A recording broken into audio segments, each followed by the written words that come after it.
ई मुद्रा लिमिटेड ने FY25 की चौथी तिमाही और पूरे वित्तीय वर्ष के नतीजों को लेकर एक अर्निंग्स कॉन्फ्रेंस कॉल आयोजित की, जिसमें कंपनी के मैनेजमेंट ने निवेशकों से अपना प्रदर्शन, तकनीकी प्रगति और भविष्य की रणनीति साझा की। इस वीडियो में हम आपको उस कॉल का सरल और प्रभावशाली विश्लेषण देंगे। कंपनी के चेयरमैन श्री वेंकटरमण श्रीनिवासन ने बताया कि FY25 में ई मुद्रा ने 38.9% की सालाना ग्रोथ के साथ 527 रुपये 80 पैसे करोड़ का कुल रेवेन्यू दर्ज किया। एबिटा 15.7% की ग्रोथ के साथ 141 रुपये 30 पैसे करोड़ रहा और पैट 17.3% बढ़कर 94 रुपये 60 पैसे करोड़ हो गया। एडजस्टेड मार्जिन्स भी स्थिर रहे, एबिटा पर 26.8% और पैट पर 17.9%। हालांकि एसओप, फाइंडर्स फीस और डिजिटल सिग्नेचर बायबैक जैसे कुछ नॉन रिकरिंग एक्सपेंसेस भी इस वर्ष शामिल किए गए, जिनका कुल प्रभाव 8 रुपये 90 पैसे करोड़ और 8 रुपये 75 पैसे करोड़ रहा। कंपनी की अंतर्राष्ट्रीय रणनीति ने जबरदस्त परिणाम दिए, अब कुल रेवेन्यू का 62% विदेशी बाजारों से आता है। पार्टनर मॉडल भी मजबूत हुआ है, जो ट्रस्ट सर्विसेज रेवेन्यू में 68% और एंटरप्राइज सॉल्यूशंस में 46% योगदान दे रहा है। अमेरिका में आइकॉन, 295 और सेंडरक्रिप्ट जैसे अधिग्रहणों से कंपनी को न सिर्फ ग्राहक विस्तार मिला बल्कि लगभग 28% रेवेन्यू का योगदान भी मिला। FY25 में कंपनी ने लगभग 20% ऑर्गेनिक और 18.8% इनऑर्गेनिक ग्रोथ हासिल की है। प्रोडक्ट साइड पर कंपनी ने कटिंग एज इनोवेशन दिखाया है, जैसे एमसिग्ना अब जेन AI फीचर्स के साथ दस्तावेजों को पढ़ सकता है, जोखिम पहचान सकता है, डीप फेक डिटेक्ट कर सकता है और केवल आवाज या टेक्स्ट कमांड से एक्शंस ले सकता है। कंपनी का secure pass platform identity and access को मैनेज करता है और बिहेवियरल एनालिटिक्स के जरिए अनोमलीज को इंस्टेंटली डिटेक्ट करता है। सर्टिनेक्स्ट डिजिटल सर्टिफिकेट्स को मैनेज करता है और पोस्ट क्वांटम क्रिप्टोग्राफी के नए एल्गोरिदम्स के साथ फ्यूचर रेडी बनाया जा रहा है। ये सभी प्रोडक्ट्स मिलकर जीरो ट्रस्ट सिक्योरिटी मॉडल को मजबूत बनाते हैं, जो आज की डिजिटल दुनिया में अनिवार्य होता जा रहा है।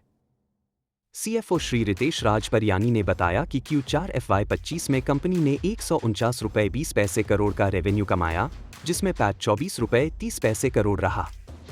पूरे वित्तीय वर्ष के लिए कंपनी का एंटरप्राइज सॉल्यूशंस रेवेन्यू 413 रुपये 50 पैसे करोड़ और ट्रस्ट सर्विसेज से 105 रुपये 80 पैसे करोड़ आया।